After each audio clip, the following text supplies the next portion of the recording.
The greatest leaders aren't asking what they can achieve. They're asking what they owe. Jess Vachon has spent her life at that question, and this show is where she brings the answers. Historians, healers, advocates, executives, leaders who chose service over safety, depth over speed, and impact over applause. This is Ripple and Root.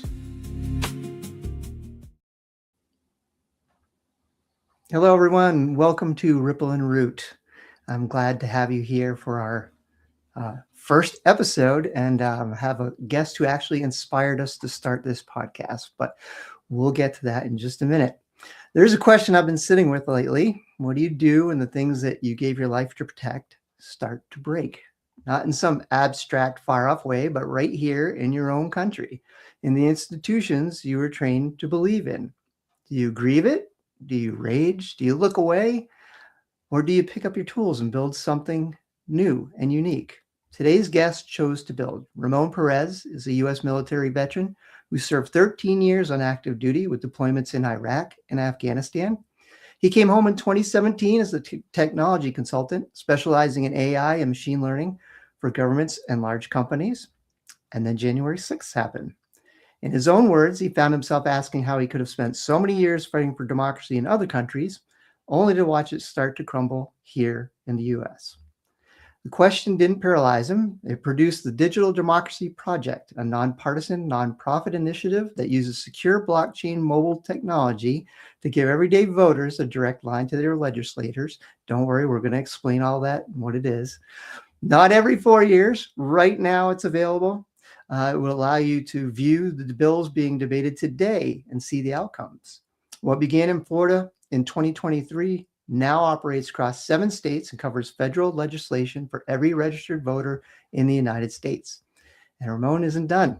His target, all 50 state legislatures by 2027.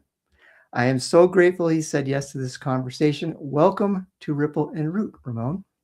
Well, thank you so much for having me. That was an incredibly kind intro, and I feel like, gosh, I hope this conversation I can live up to the expectations of your audience. I want to do a good job because you've put me on a bit of a pedestal there, but I'm excited. I'm excited about our work. I'm excited about what you're doing and in spreading the word too. I think that's incredibly important in independent media to highlight the kind of work that those of us in democracy reform are up to. So thank you for the time. Well, thank you again. I want to find out about the person behind the project first. So you joined the military after 9/11, which was a defining moment for an entire generation. Those of us that were adults or becoming adults at that time, obviously will never forget that day because the world stood still for a period of time. Mm-hmm. What drew you into the military specifically? Well, so I guess I've had a circuitous journey because I originally was studying engineering at Georgia Tech, and I was very interested in designing airplane engines. And after 9/11, everything, as you say, changed. I realized that it was time to, that I'd been met with a call to arms, right? That I wanted to serve as an intelligence officer. I felt like that was going to be what the country needed at that moment. Obviously, we think of 9/11 as a major intelligence failure, and how can we improve that process? So I became an Air Force officer. I served as an Air Force intelligence officer. I was assigned to a variety of special operations units and served at the National Security Agency and deployed several times with Joint Task Force for special operations to use intelligence collection to find and take out high-level Al-Qaeda targets from the battlefield. That was our mission, and after the Bin Laden mission, I decided to.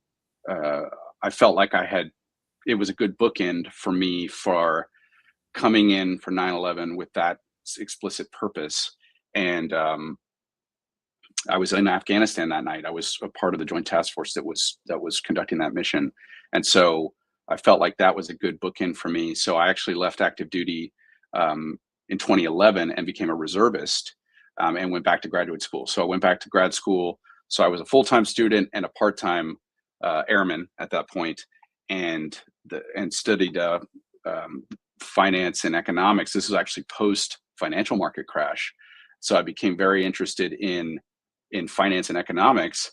Lived in South America studying, emerging market economics as well. Lived in Europe for a while, and I was in London I got picked up by a company that works in AI and machine learning. I was doing financial markets modeling and sort of fell into the concept of using, these modern tools for predicting risk. And I was working in London at the time during the pandemic. And then ultimately, as you mentioned, January 6th. And I said, man, it's hard to feel like it's, I mentioned too in my TED talk, but one of the guys I went to college with, Tyler Brown, who's now buried at Arlington Cemetery, not too far from where I'm sitting. He was shot by a sniper in Al Ramadi in 2004. And I felt like I wanted to understand what was Tyler's sacrifice for if we are watching our democratic process start to crumble because we're no longer able to talk to one another. We're no longer able to have a dialogue. We're no longer able to come to consensus. It felt like the system was breaking down, that there are structural deficiencies and the more I tried to analyze it, I guess in sort of the mindset of an engineer or the mindset of an intelligence officer, I really wanted to dig into why we were finding ourselves in this situation where during COVID, we were incapable. We had wildly divergent policy goals, depending on which party you were in, which state you were in, it was the disassociation was incredible. And then January 6th, and also, a lot of the sort of the riots in Portland and the city government basically collapsing and sort of the whole town being sort of taken over by anarchist movements. And I was in Portland later on in 2021 and saw the results of that. And it was kind of scary. I mean, I had been in parts of Latin America, in different parts of East Asia, and it was wild to see the sort of destruction of an American city in such a rapid amount of time. So I felt like the reason we're seeing these outcomes is because people are losing faith in democracy. If they don't believe democracy can deliver for them anymore, they will turn to either dictatorship or anarchy as alternatives, because those alternatives are always on the table. And people will look for better alternatives if they believe that the democratic process no longer is meeting their basic needs. They don't feel listened to. It is a natural byproduct of consistently shutting people out of the system. And when I spent the energy to understand why, the systemic problems in our election process gave us bad outcomes. We don't have bad outcomes because we're bad people. It's not because Americans are stupid or uninformed or don't care. Actually, people care quite deeply about this. And they do spend the time and energy to inform themselves. What they have is a bad set of incentives where our political leaders own the elections in which they run in. So they gerrymander all the maps and they do all sorts of ballot access rules, and they make it incredibly impossible for anybody to compete in a marketplace of ideas. So they don't listen to voters, and they don't have a good set of tools as well. And so my background in, having worked in AI and machine learning and technology for several years now was, what can I bring to the table in terms of my own technical experience and my, desire to continue to serve, even if not in uniform. And so that was the genesis of Digital Democracy Project. I want to roll back a little bit. There was a lot there. First, you were in the heat of a lot of different things. It seems like every place that you went, there was either a pandemic or there was social upheaval happening. So you got to see a lot of varieties of democracy in different places. And you got to see in Afghanistan and Iraq what was hopefully the birth of democracy there. As you were having your travels over the years, once you left the military and looking back on your experience in the military, what elements of democracies being built or democracies failing kind of influenced how you felt when you saw January 6th? Right. I think that, let's see. So I was in Iraq in 2007, and we were seeing a lot of the sectarian violence, the violence between Shia and Sunnis, which effectively is an argument not just over religion, but ultimately who has power in a society and who gets to dominate whom. And I think that that sense of how tribalism, whether it's along religious lines, whether it's along cultural lines, whether it's along ethnic lines, whatever it may be, there are always going to be excuses for human beings to isolate one group from another, define that side as the enemy and this side as the good guys. And ultimately that breaks down into violence if it's not resolved in an amicable, reasonable, rational way.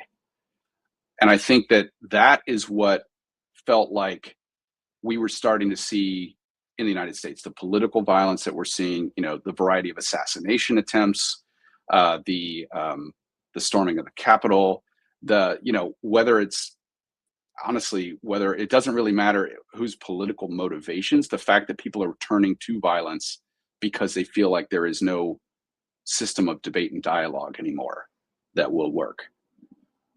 In many ways, the republic that we live in, it provides kind of almost like a percolator that you put if you make your coffee in a percolator. I'm a coffee fanatic, so I like to use a percolator. But there's a point at which the steam builds up enough, and if you don't have a valve that releases that steam, the top will blow off. And in dictatorships and strongman systems, there is no valve to release the steam. And in systems where there is no mechanism for the steam to be released in a democratic process, the top blows off in the form of political violence. And that's, I think, where we had to completely understand why that is.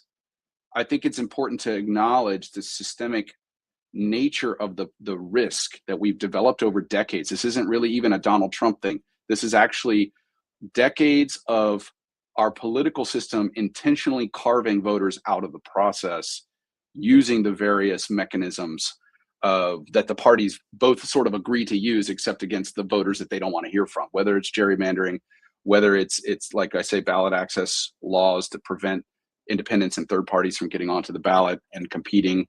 That's why we have 94% of our House districts are completely uncompetitive at this point. They're designed to be uncompetitive, and there are very few people in the country who live in a House district where they actually have a say in what happens in our system of government. 80% of Americans live in a one-party state where one party owns the governor's mansion, the legislature, and the courts. So you've got, for all practical purposes, most Americans don't live in a two-party system. They live in a one-party system. A two-party system would be a nice upgrade from what we currently have. So trying to understand, how do we get at that structural deficiency? That's kind of where I felt like we now have technology that gives us a level of access and security and accountability to do these things that wasn't possible before.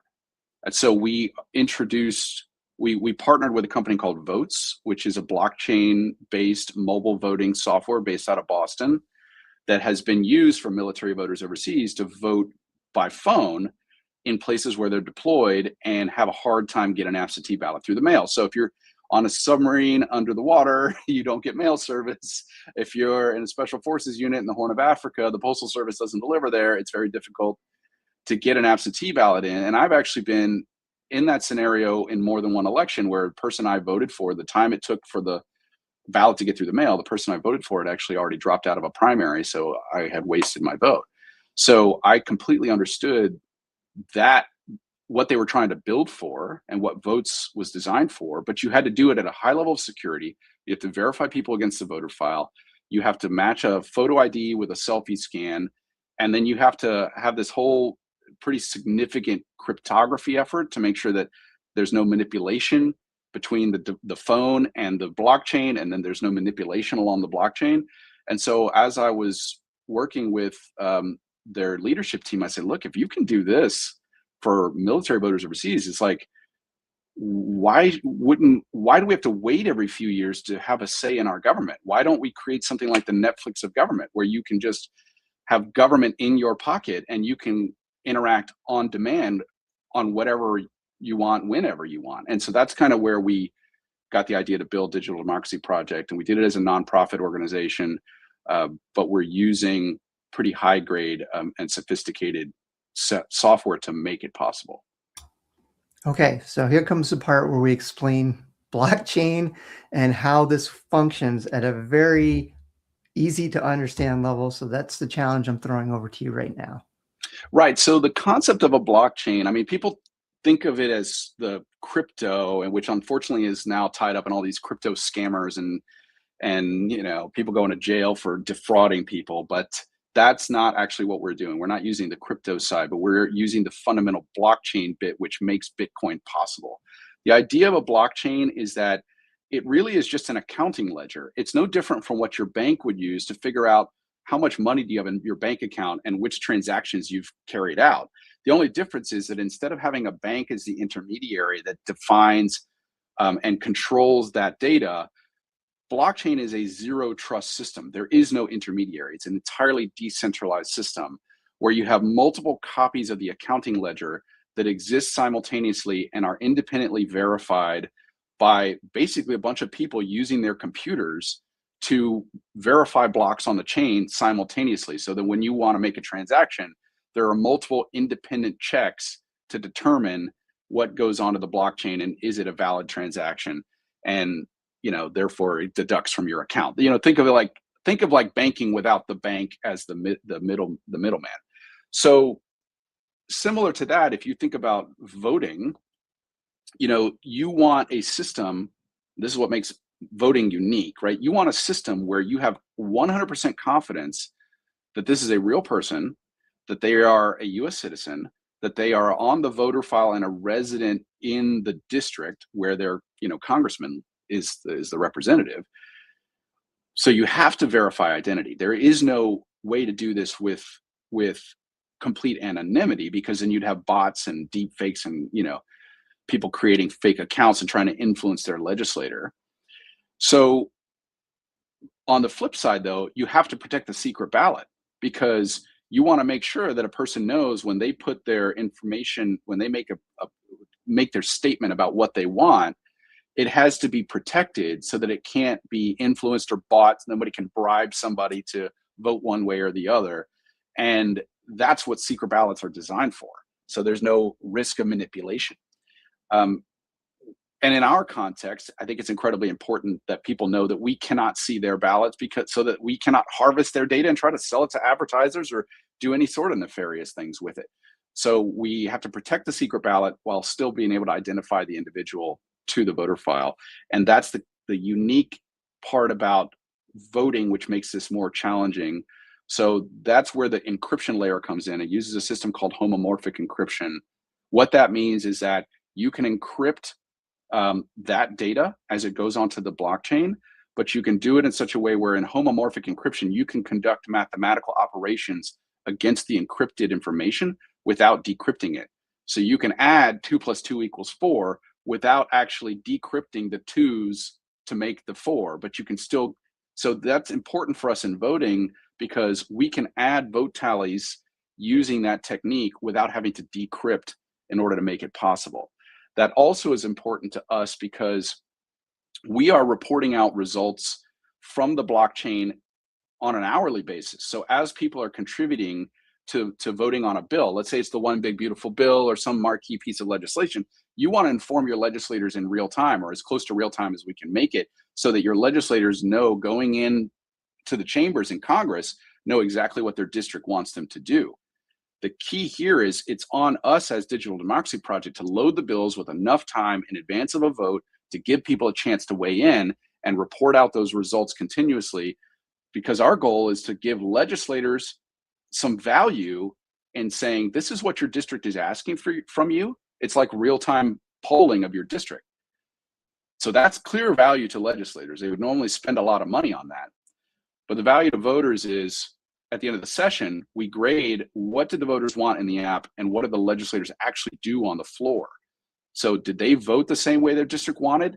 And they get a score that's like a baseball card that compares their whole record over the time of how many bills, and we've had about 800 so far, and you get a trend line of how often does this legislator actually vote with their district. So that's the value to the voters, is that system of accountability. Okay, so a whole bunch of questions, and thank you for that explanation. That was very thorough. You still have to go and register to vote, correct? Right. Right. Okay. And that's what gets you the front end okay to then use the application, Right. because it verifies that you are in fact a registered voter based upon, I would guess, your name, perhaps social security number and address. No social security numbers. It's name, dates of birth, and zip code is usually the 3 identifying markers that can help us find somebody on the voter file. And then the photo ID needs to match the driver's license or passport. Okay. All right. And then I can use that in scheduled elections. But from what I'm understanding, you or what you're telling us is that if there are pending bills, whether it's in a state legislature, in the Senate, or in the House of Representatives for that state, the bills are pending, you can weigh in early and vote on how you want that bill to come out. And then your representative can see, going into the vote, as I'm understanding it, which way they should be casting their vote on that bill. Right. Is that correct? Okay. Exactly right. And the point you made about using it in binding elections is actually down to your state supervisor of elections to decide.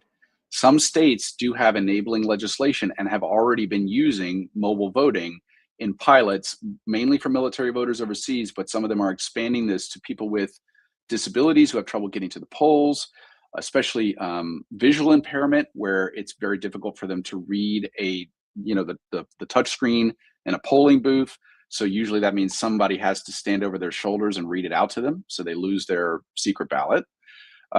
So whereas it's nice with mobile voting because your iPhone will read off the screen to you, so you have the accessibility features baked in. And so votes has been used for those kinds of groups, but in several states. So I think West Virginia was the first one to pilot this. So it was actually the Republican supervisor of election, or Secretary of State at the time, and Arizona and Utah, Oregon, Michigan, Massachusetts, a couple of other states have now been running mobile voting pilots in real elections for those target groups. But in Ontario, Canada, they actually went further than that and said, for all municipal elections, anyone can vote by phone. And recently, the Mexican government did their national election, where they said any Mexican citizen outside of Mexico can vote by phone as an option.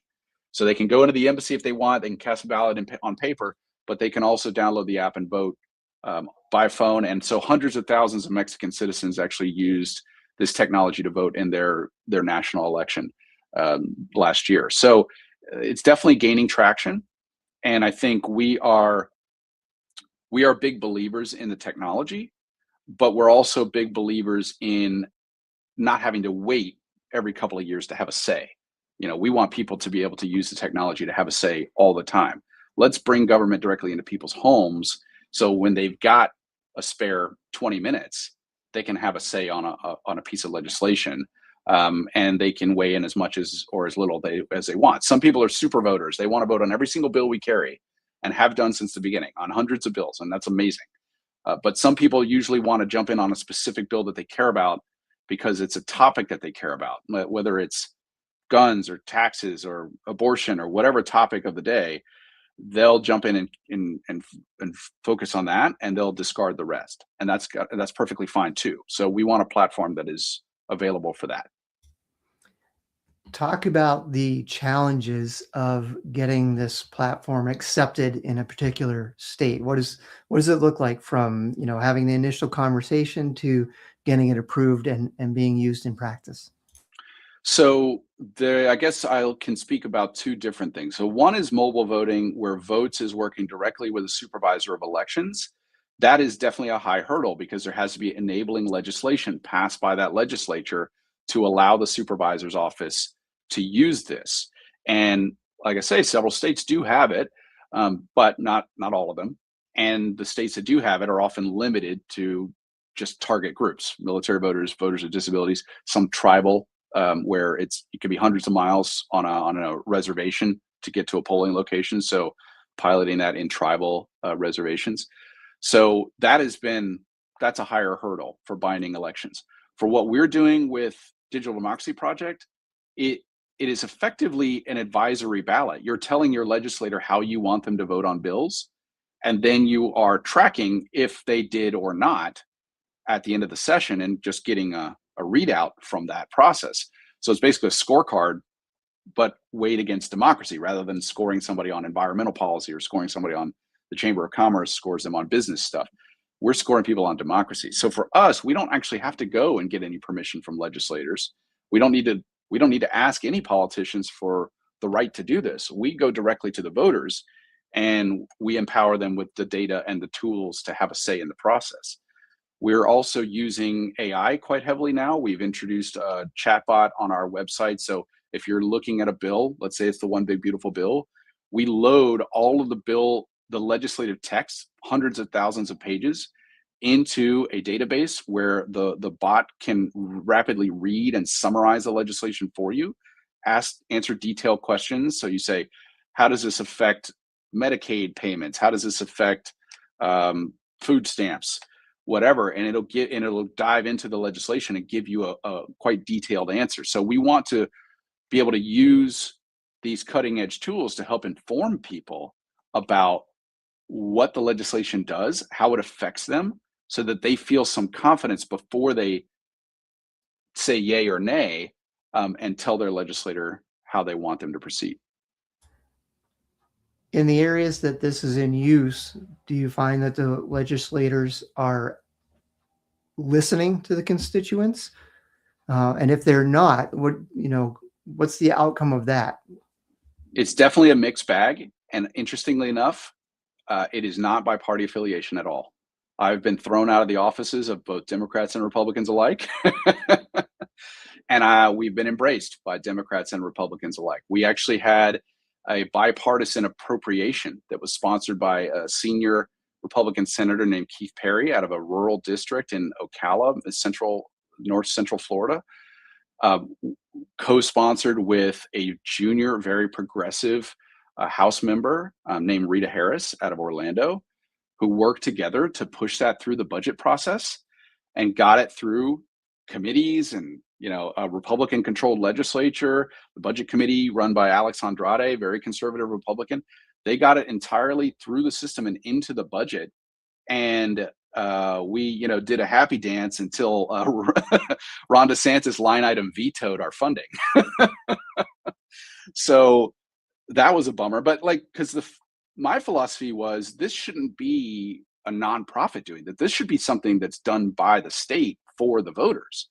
And however, because we provide those accountability scores, there were politicians who complained to the governor and they got the funding killed. Even though there were politicians who clearly saw the value and just think of themselves as good servant leaders, regardless of party, they want to hear from their districts. They don't like taking a tough vote. They especially don't like taking a tough vote when it splits their party. You think about all the chaos around the Epstein files in the Republican Party or Gaza in the Democratic Party. They don't want to be on the wrong side of their own voters when they don't know which way the party's going to go. So if you're in a ruby red district, you still find a lot, or very blue district, you still find a lot of value in this because you're worried about getting primaried from the right or primaried from the left. And so they want to be on the right side of their voters in that sense. So they, some of them just saw the value of it and others sort of didn't. Well, I get that outcome. It makes sense. It's because it sounds like this is really the great equalizer, right? It's taking the power that is, to your point earlier in the conversation, is sitting with those independent politicians and it's moving it back to the people. And it's then holding them accountable. You've been elected to office. Are you serving your constituents or are you not serving your constituents? And the outcomes are going to be different. If you're a servant leader, you're probably going to love this because you're Right. not in office for your own power needs. You're not a power broker. You don't want to stay there and make a career out of it. And you really want to create change. So this is a great tool to empower them to do things like that. And then you have Right. the power brokers that have been sitting in these roles for decades and Mhm. get their power or their funds, which is, money is power in the US, from a different area, and don't want to cause any harm to that flow of money that keeps them in office, because that's their job. Mhm. And Exactly. professional politicians. So I'm not surprised at the outcomes. Um, I would think that regardless of party, though, if you want to have the most voters show up and the best chances of winning, then you want as many people to be able to vote as many times as possible on an issue. I mean, once per issue. I kind Right, of right, spoke there. But you want them available, and you want to hear their voice, and you want them right. to be able to vote, whether, if it's a regular election, if they don't have a vehicle, if they have something that keeps them from being able to get to a polling place, why would you still not want them to be able to have the opportunity to vote? Right, right. That is the great project in democracy, right? Is one Absolutely. voice, one vote. So Right.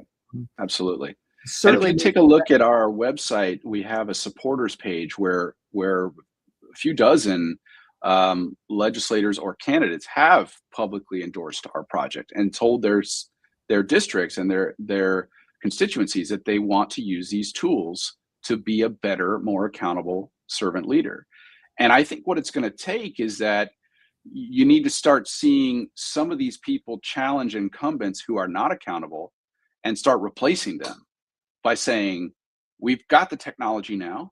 We can have direct voter input into the legislative process, and now it becomes incumbent upon you to tell people why you're not doing that. Like that's where we need to get to. There's enough pressure to say, why are you still doing it the old way, and let's find somebody else who will do it the new way. I think that's what we're going to need to get to. There's a guy running for U.S. House in Florida District 11 named Dan Williams. He's taken it a step further. He's basically said, I'm going to be a direct democracy candidate. I'm going to be a pure avatar of the people. So as long as a certain like threshold, whether it is like 1,000 people in the district or whatever on a particular bill, as long as enough people vote that he feels like there's enough consensus or at least enough participation, he will vote the way the district vote tells him to vote every single time. And if it doesn't meet the threshold, he'll use his judgment based on what he knows of the district. But I think that's even a step further of empowering voters. And he's in a primary right now to try to make that case to voters. So we'll see how that goes. But I think you're going to need, thousands of Dan Williamses all throughout the country, because there are 500,000 elected officials in the United States. We talk a lot about the 435 members of the House and the 100 members of the Senate, but tens of thousands just in the state legislatures. So we need to think about that as a systemic change, and it's going to take a lot of people running for office under that servant leadership guise who really want to be transformative in providing direct access to voters that they currently don't have because of our system of campaign funding and political expenditures and billionaire donors and lobbyists and political parties and procedural rules and yada yada yada, go down the line. There are so many people that stand between us and our representative that when you talk to representatives, I've spent a lot of time in Tallahassee and in Washington, and what I think I see the most of is that they all go there thinking they're Mr. Smith Goes to Washington. And then they get there and they find that the system of incentives is completely twisted, and that they spend all of their time. A junior congressman in DC is expected to spend 70 or 80% of his time dialing for dollars. They don't have any access to the legislation. They don't even get a chance to read the bills. They're told that they just need to vote in line with the party whip. And sometimes they're going to be told, you're the guy who takes this terrible vote. Sorry. And sometimes they're going to be, but their job is just collect money for the party and for the leadership. And then if you do your time and you work your way up, maybe you'll get a committee assignment. I mean, it's the system of incentives is completely twisted, and some people will churn out and leave, and some people will modify their system of morality so that they can stay and work the system.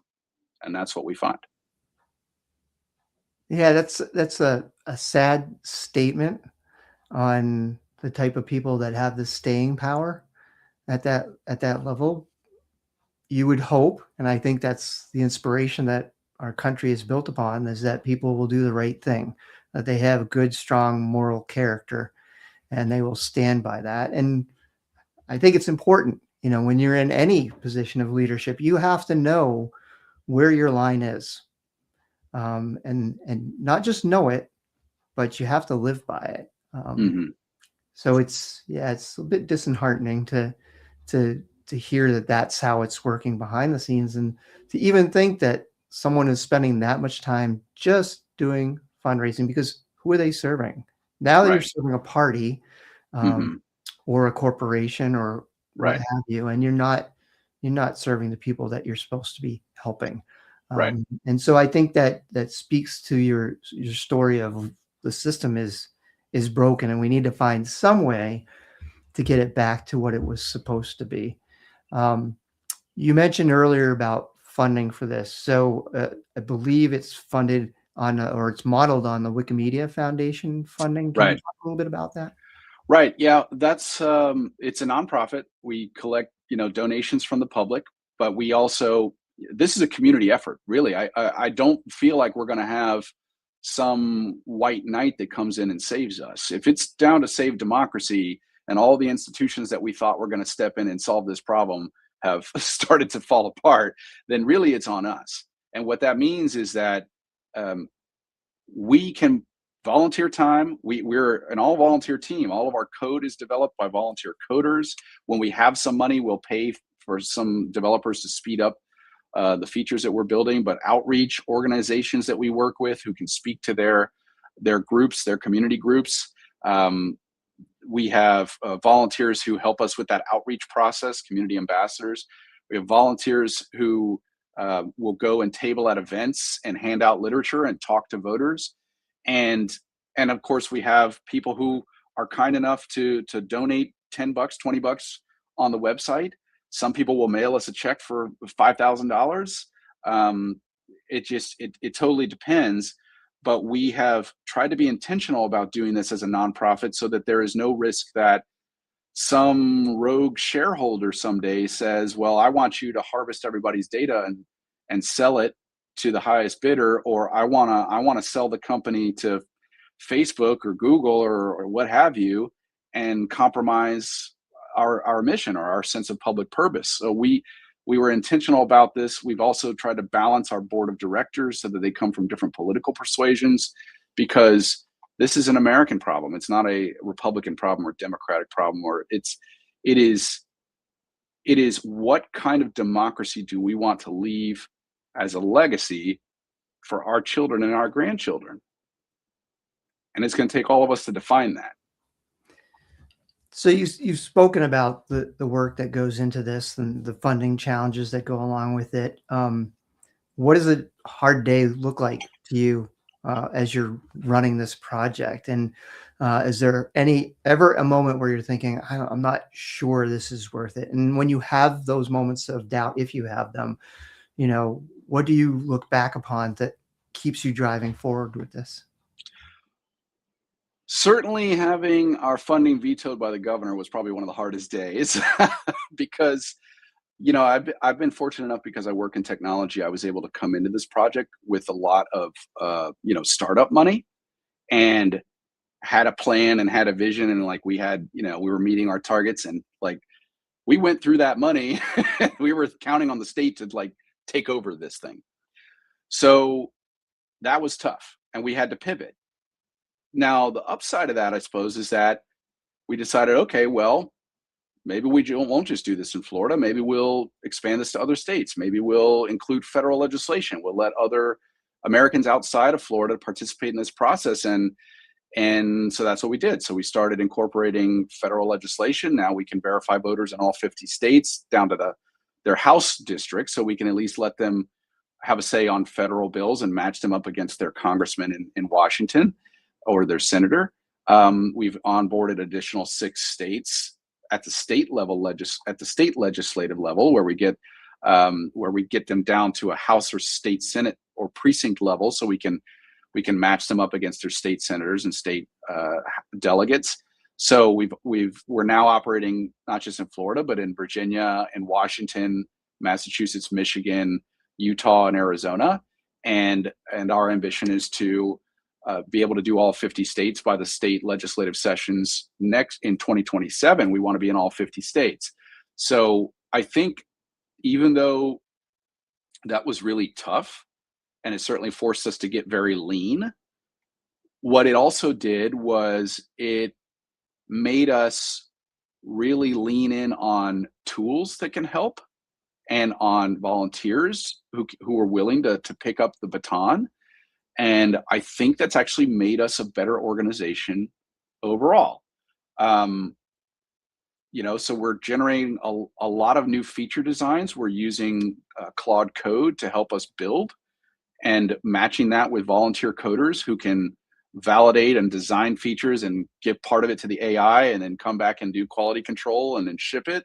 So that's something we've been able to incorporate. Like, the tooling for us internally is incredible. So we're definitely heavily invested in not just mobile voting, but what AI can do, not just to lower the information barrier for voters, because legislation is written by lawyers. It is not meant for us. So just translating the bills into human speak is incredibly powerful, but also in our ability to basically operate this small, scrappy nonprofit startup with the kind of tools and resources of a well-funded, for-profit enterprise, I think is an incredible aspect of what AI is giving us as well. So I'm pretty excited about it. And I think it's very clear that the demand is there. The more I talk to people, come on shows like this, you hear from people in that everybody is unhappy with the system currently and is looking for a change. And so the options are, we either check out entirely. So, and a lot of people are going this way. They stop voting, they stop watching the news. They just like, you know what, I can't deal with it anymore. I've been at this for a decade of nonstop insanity and I'm done. So that's not an unrealistic point of view. And we're trying to say, look, we've got abilities now with the technology that gives us a real shot at saving this thing. And we just need you to re-engage and help us out. So I'm excited to actually see how many people are stoked about getting off the sidelines and getting back involved in this. Yeah, I think everyone's stoked. When I heard about the project, I was like, this is great. When can I get it in my state? I live in New Hampshire. Yeah. I would love to have it, because so much of the time I have to check into the state website, see what bills are going to be there. Oh, I'm late on some of these bills, so I can't have my voice heard. And there's no direct way for me to do it. I have to type up an email. I have to send the email in. I have to hope it's read, or I have to show up personally to testify for or against a particular bill. And it's frustrating in 2026 when everything is digital, like you said, to not be able to just do it right from my house. Take a few minutes, see what the bills are, weigh in, and then hope that I'm going to be represented properly in the state legislature. Jess, you hit something important here too. So I've spent a fair amount of time in Tallahassee, and I was talking to the House leadership staff. The staff handles between 1,000 and 1,500 emails a day, and most of that, they cannot verify that person is actually living in their district, or even at this point, if it's a real human being. So much of their emails are AI generated that if they can't guarantee with higher accuracy that this is a real person and is actually in their district, it goes into a spam filter and it is absolutely just tossed. Phone calls are actually not that much different. At least you have some sense that it's a real human being, although that's maybe not so much anymore. But you can't validate that person is actually in the district. They can tell you, oh, I live at zip code 90210, but you don't actually know. So that's a challenge. But here's the other thing. There is an incentive for the legislator not to make that information transparent, because let's say 10,000 people call their switchboard and 9,999 of them are telling them to vote no on a bill, but some lobbyist walks in their office with a sack of cash and tells them to vote yes. Well, they're not going to publish the 99.99. So the incentive structure is not set up for transparency. That's a lot of what we are trying to design with this technology is transparency by default. And that, again, the blockchain is 100% auditable by anybody who wants to see that the records are being calculated correctly. We publish all the results on maps on our website. As people are voting, you can see which district voted how and which state. And there's nowhere for a legislator to hide from that. So some of them lean into that and say, I love it. And I want that accountability because I also want the feedback from my district because it makes me better. But some of them are terrified of that because it shines a spotlight on what they're doing and it makes it very obvious when they're stepping out of alignment with their districts. Yeah, I paused for a second here just because as I'm listening to you speak about it and listening to you explain the areas that are broken and the reasons that phone calls and emails might not work, it seems like it's imperative that this happens in all 50 states, that this is the only good end to a mistake we've made or a wrong turn we've taken in the road of democracy, that the only way for us to get it back is to employ something like this to allow us to have a floodlight into the inner workings, which is how the votes are cast. And if they're representing us or if they're not representing us. Right. Yeah, it's this is both an enlightening conversation and a slightly scary conversation. I'm sure I'm going to hear from some of the listeners. Hopefully the Digital Democracy Project is going to hear from a lot of the listeners. Absolutely. Yeah, absolutely. So is there something you wish someone had said to you right at the beginning of this project that you had to figure out on your own, like some guidance that you might have had at the beginning? I had no experience with nonprofits. My experience, I was in the military and then I've been in the for-profit world as a technology consultant for years. So I had no experience with nonprofits. And what I've found actually quite disheartening is that so many of the foundations and funders that I thought would be eager to jump behind this kind of project have been very kind of slow and ultra conservative in the way that they invest in the democracy space. And so there are two things that actually go against us. One is that it's software. They have a really hard time evaluating a technology project. They're very good at like spending money on organizing campaigns and you want to go build wells in Africa or whatever. There's a whole funding mechanism for that kind of stuff. But to try to build a software product, that's been Silicon Valley's deal. That's not infrastructure. They don't have VCs. They don't have this kind of people who can really dig in and understand the value proposition and like what it takes to build and how long it's going to take to reach maturity and all that kind of stuff. It's just, they're not wired for that. You go talk to these major foundations, they don't have that in-house expertise to evaluate something like that. The other thing too is that anything that smells like politics, they are terrified of. And the fact that we are trying, our goal is to influence legislators. Our goal is to say, we want voters to have a direct line to the people who are meant to represent them. And then we want that feedback loop to be clear and obvious for everybody. The minute you start talking about legislators and candidates, so many of these foundations are so handcuffed by it's not even really the IRS's rules. It's a lot of their internal fear about being seen as being too progressive or too conservative or too aligned, whatever, politics is dirty. And so they'll spend money on things that seem kind of random and tangential for the time that we live in. And that part has been a bit frustrating to me.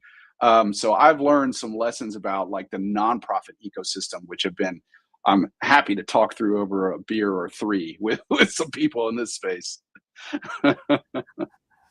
Okay, last question. Ripple and Root is named for the idea that every genuine act of leadership sends a ripple outward, and that the most durable change always grows from the root. When you imagine the ripple that Digital Democracy Project sends into the future, what do you hope that it touches that it hasn't yet reached? Wow. Okay. If I could think of a ripple that I think would be groundbreaking, it would be that we have something like, let's say, a half a dozen members of Congress who have been elected on a platform of digital democracy. The Dan Williamses that I've talked about. Now he's like, even direct democracy, right? If you had a ripple Like if you had maybe 6 people who got elected on that concept, then when there is a vote on whether or not to go to war with Iran, and half the Congress is on one side and half the Congress is on another, and there are 6 people in the middle who are actually listening to the voters, that would be mind-blowing, because those 6 people would play kingmaker on global policy, because they would be the ones who are saying, we're trying this a different way, and we're not going to make such a consequential decision like this without the direct input of the American voters. I think that would be incredibly powerful. And I think that would be the beginnings of what ultimately would then move fast, because everybody else would be expected to do, why do I live in a district that doesn't have that kind of power? And they would be demanding their legislators to give them the same level of access and accountability. I love That's that. what I would hope for. That is a beautiful last sentiment. Thank you for that. The Digital Democracy Project is live in 7 states. It is available to every registered voter who wants to weigh in on federal legislation, and the door is open to users, to volunteers, to anyone who believes that participation should not end on Election Day. You can find the app and learn more at digitaldemocracyproject.org. I want to leave you with today with something simple. Every system that feels permanent was once just someone's best idea. And every system that has ever changed because someone, like Ramon, decided that it needed to change and could not wait. You don't have to move mountains today. You just have to not look away. Thank you for being here. Thank you, Ramon. Until next time, everyone, be well. Thank you, Jess. Every ripple begins with a choice. You just heard someone make theirs. Now ask yourself, quietly, honestly, what is the one thing you heard today that you already know you need to act on? Not someday, not when the conditions are right. Now, with what you have, where you are. This is the ripple only you can make. If this conversation moved you, follow Ripple and Root wherever you listen to podcasts, so the next story finds you too. The water is still moving.